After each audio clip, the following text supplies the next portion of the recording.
BCS কার্ডের পাত্র রেখে আমার মতো নিম্ন মধ্যবিত্ত পরিবারের একটা ছেলেকে বিয়ে করে জীবনটা ধ্বংস করে দিও না। এই কথা শোনার জন্য আমি এখানে আসছি? তুমি কি আমাকে ভালোবাসো না? একটা দুইটা বছর নয়, 6-6টা বছর ধরে আমরা রিলেশনশিপে আছি। দেখো, আমি তোমাকে প্রচন্ড ভালোবাসি।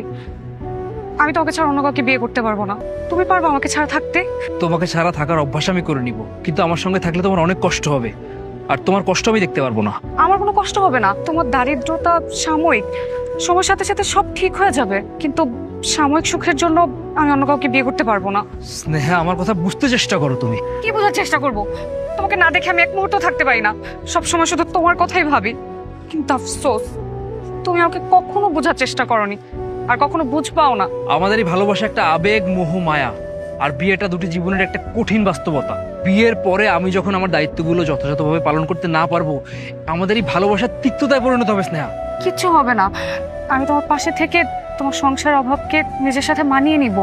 প্রয়োজনে আমি চাকরি করব। নো, আমি চাই না আমার বউ কোনোদিনও চাকরি করুক। আর তোমার বাবা মা আমাদের এই বিয়েটা কোনোদিনও মেনে নিবে না? মেনে নিলে না মানুক, কিন্তু আমি তোমাকে ছাড়া অন্য কাউকে বিয়ে করতে পারবো না। স্নেহা, আমি আবারও বলছি, আমার সঙ্গে থাকতে তোমার অনেক কষ্ট হবে।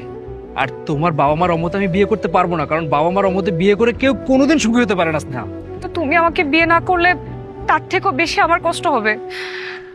আমি সেটা সহ্য করতে পারবো না। প্লিজ আমার সাথে এমন করো না। ঠিক আছে, তুমি যে তোমাকে বিয়ে করবাই না, তাহলে আত্মহত্যা ছাড়া আমার কাছে আর কোনো উপায় নেই।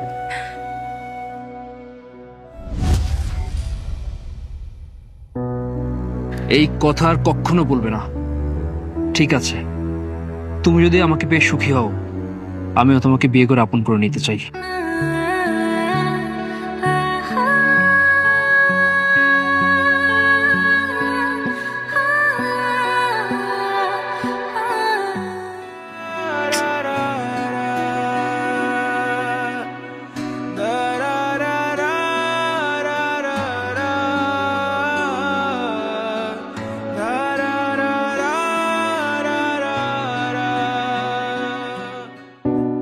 ন্যূনতম কমন সেন্স যদি থাকতো এই লোকটা, আগেই বলেছি হাফ ডে করে চলে আসতে।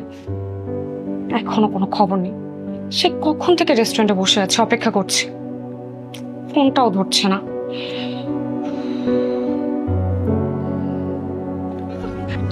ন্যূনতম কমন সেন্স যদি থাকতো এই লোকটা, আজকে বলেছে হাফ ডে অফিস করে চলে আসতে, এখন পর্যন্ত কোনো খবর নেই।